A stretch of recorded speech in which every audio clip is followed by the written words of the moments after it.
So today, a little bit of a different video. I'm going to be talking about an old video that I made back in 2021 where I talked about the reasons why I would never own a Rolex. When I made that video, very shortly after, an article was written on a website, and I'm not going to divulge all the information about where this article is. However, it was made and written by someone who disagreed with what I was saying, and I think they misunderstood what I was saying in that video. Maybe I wasn't entirely clear, but I do want to reiterate some of the points here and sort of give a response to that article so that I feel better about it in the end. But this is going to be an interesting video because we're going to talk about Rolex and why I still, in 2024, think that I will never own a Rolex, even though in a recent video that I did, my top 20 of 2023, I listed a Rolex in that video that I would love to own. That's the Titanium Yachtmaster 2. However, it's going for $40,000 on the secondary market. So again, I will probably never own a Rolex. There are plenty of Rolex collectors out there. These are people who collected Rolex before the hype began, and there are people who started collecting Rolex after the hype who love Rolex. They love the idea of Rolex. They just love the look of Rolex. Whatever it may be, they are genuine collectors. And I want to say that before I list this next type of person. The next type of person is the hype person, the person who is feeding on the hype, the person who lives on that hype.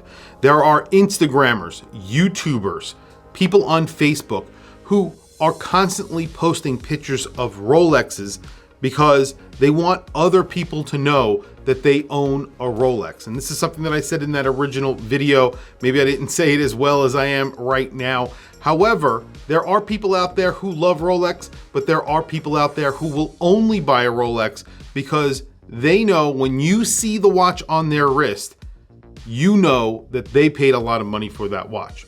That's just the way it is. There are people out there who feed on the hype, and Rolex has become a hype watch up until recently, now that prices are actually falling. And in that video, I said I eventually thought prices would fall, and I had given up on that idea, but now they are actually falling and the hype is starting to die, which is pretty amazing. And that means I might end up owning a Rolex at some point. I don't think that's a bad thing. I think that's a good thing. So people who actually want to own a Rolex because they like Rolex may be able to buy one. And in the article, they sort of beat me up. For saying this, and they really misunderstood my point. There are more people in this world who are buying Rolex for the hype reasons than any other period of time. And that is affecting the prices of Rolex, and it's making it a hype watch. So it's overhyped, therefore overpriced. The people who actually collect Rolex or want to or aspire to collect Rolex maybe won't be able to because of those types of collectors. As you move on in the article, he then suggests that I say that Rolexes are a piece of, well, I won't say the word. However, I have never said that here on my channel. They are definitely not a piece of whatever. I believe that they are a mass-produced product. I compared them to a 911, a Porsche 911. And by the way, I own a Porsche 911. I own a 996, one of the most hated Porsche 911s of all time. And I love that car. I think it's one of the best cars or best Porsches that you can buy today. However, with that being said, it is a mass-produced car. He says that a Rolex is an everyday super watch, and I do not agree with that. He also says that maybe an Aquanaut or a Nautilus from Patek Philippe are also everyday super watches, and I do believe they are everyday super watches, but I do not believe Rolex are, and that's the reason why I compared them to a Porsche 911. They're not supercars at all. They are sports cars, and I don't think that a Rolex is a super watch in any way. They're really great watches. They're really nicely made, and just because they're made by machine doesn't make them bad. It doesn't make them at the same level as a Nautilus or an Aquanaut at all. Those are hand finished. Very big difference. And of course, hand finishing, all of that stuff is somewhat antiquated. He also tries to make the point that hand-built cars and hand-built watches are sort of out of place in today's day and age, and I really don't believe that is true. Hand-built cars and hand-built watches still have a place. They're amazing, and that's why they cost so much more money than something like a Rolex. When Rolex are going for prices of watches that are hand-built, there is something wrong with the system, and that's basically what I'm trying to say. And then my last point in the video was that I will never pay over retail. So in that video, I just said, I would never pay over retail for a Rolex. If a Rolex costs $10,000, there's no way in hell I'm paying $30,000 for a watch that actually leaves the store for $10,000. I would never be able to buy one at that $10,000 price because I have no relationship with an AD.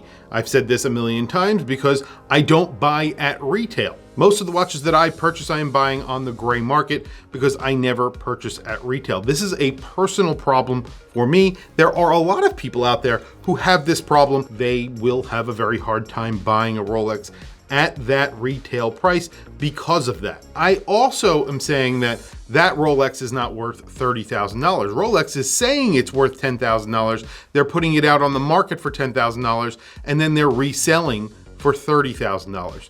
That is hype. And it brings me back to my first point.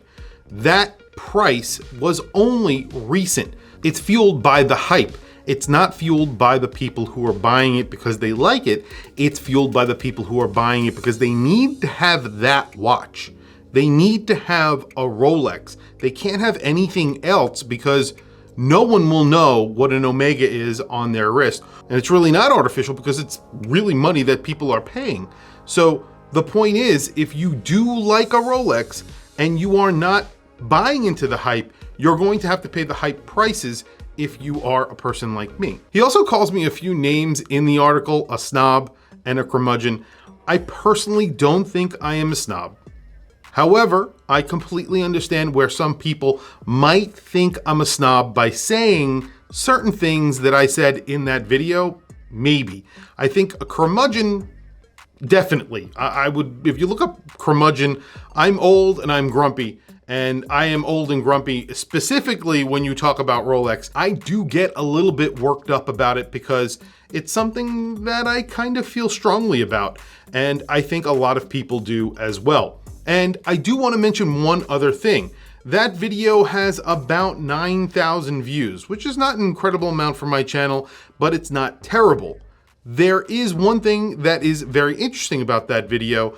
My average likes on my videos is around 97 point something percent. That video has 97 point something percent likes. So that tells me that more people agreed with me than disagreed with me. Also, there are an overwhelming number of positive comments in those videos as well. More people agreed with me than disagreed with me. And also the number of comments on that article, basically everybody agreed with him. There were a couple of people who agreed with me, but a majority of the people, I guess, who are reading the article are, I think, friends with this guy, but it doesn't make a difference. There weren't many comments. I think it was only like 5 comments, and I think 1 was in favor of what I was saying. I'm actually kind of flattered that they used my video as an inspiration, and I'm glad that it sparked conversation. I wish that they actually reached out to me to talk to me about it, because I would have loved to talk to them about it and clarified my points even better with them, rather than them just taking my words from my video, putting it into an article, and also taking some of my images and all of that jazz. Again, I don't care, not a big deal, but here we are. Am I wrong? I really do believe that I have a point here. I think that it is the hype that is killing Rolex and a number of other brands. And I think that people who are fueling that hype, who are feeding off of that hype, are the ones that are driving up the prices on watches. And I think some of that will eventually end as some of that money dries up. And we've seen a number of gray market dealers already feel the pinch by what Rolex is doing. Now that they've started their secondhand or pre-owned program, they're trying to get a real grip on that secondary market so they could actually start profiting from this hype. And that tells you a lot as well. I am a big fan of Rolex.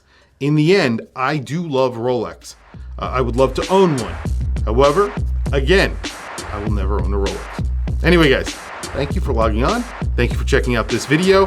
I really appreciate it. Don't forget to like, subscribe, hit that bell icon. I'll catch you guys in the next video.